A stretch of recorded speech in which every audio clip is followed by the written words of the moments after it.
The pool was calm. The afternoon was warm. The dog was already running. Nobody in the family had seen anything like it before. Not once in the years they had kept Blaze, the yellow Labrador retriever, who had come into their home as a puppy and grown into something steady, watchful, and entirely their own. And yet, on an otherwise ordinary afternoon in their backyard pool area, the animal began behaving in a way that Diane, a school counselor with years of professional training, could not categorize. Blaze wouldn't stop circling. It started small. A restlessness around the edges of the room, pacing near the doorway, returning to stand near Rosie, the 2 years old, then pacing again. Diane assumed it was heat, assumed it was boredom, assumed it was the sound of a garbage truck 3 streets over that she hadn't heard, but the animal had.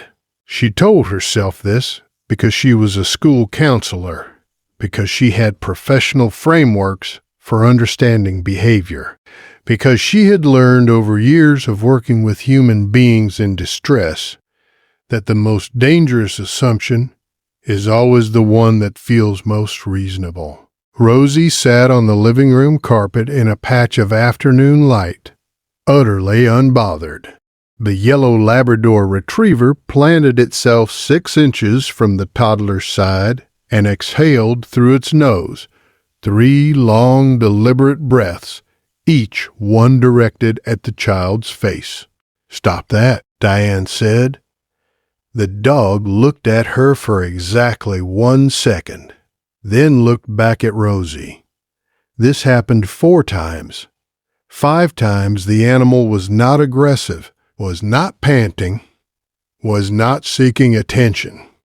It was, in the most precise language available, working, doing something with a focus and a quiet urgency that Diane did not have a word for and therefore tried to dismiss. She called her partner.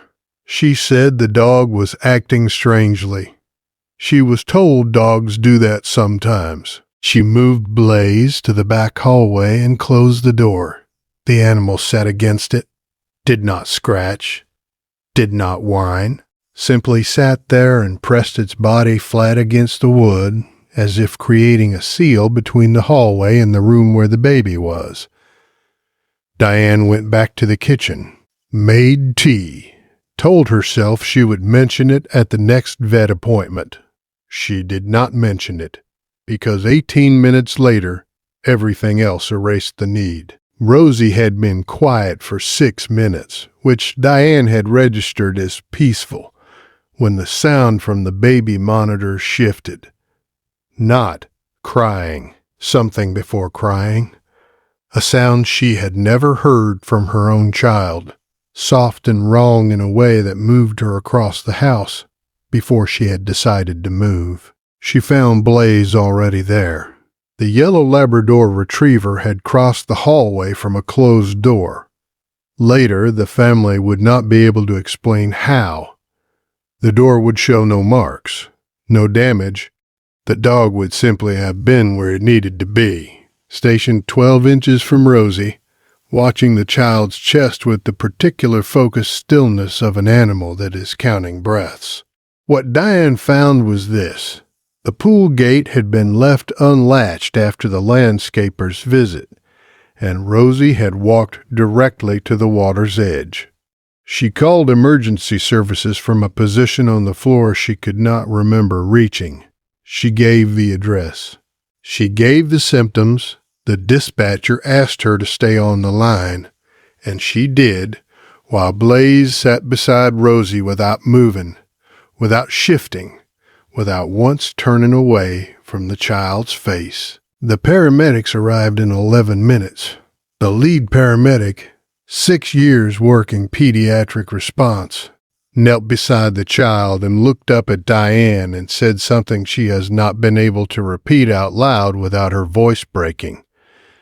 That if she had found them 20 minutes later, they would be having a very different conversation right now. She asked about the dog.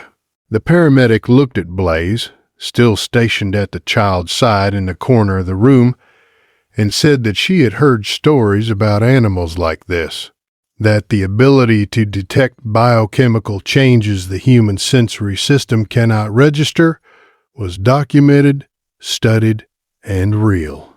That this dog had been doing exactly what medical alert dogs are trained to do without ever having been trained to do it. Diane went back to the hallway that afternoon and stood in front of the closed door Blaze had pressed against for 19 minutes.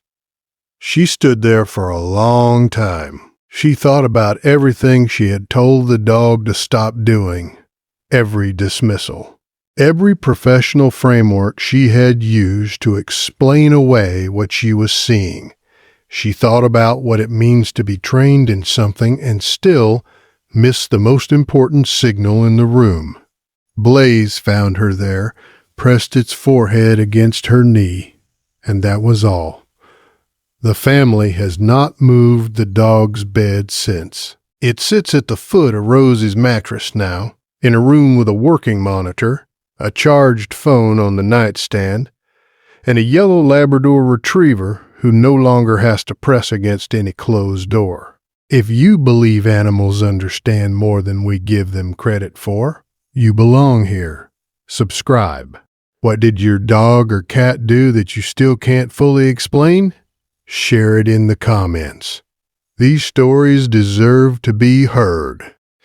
She still keeps the paramedic's card on the refrigerator, not as a reminder of how close it was, as a reminder that the first warning came from 4 legs and a nose that knew exactly what it was doing, long before any human in the house was ready to listen. Loyalty this deep is rare. So are the people who recognize it.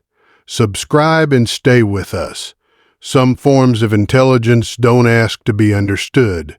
They simply show up, they pace, they press. They plant themselves between the danger and the child, and they wait for the world to catch up.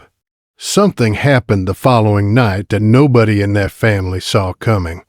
That story is next.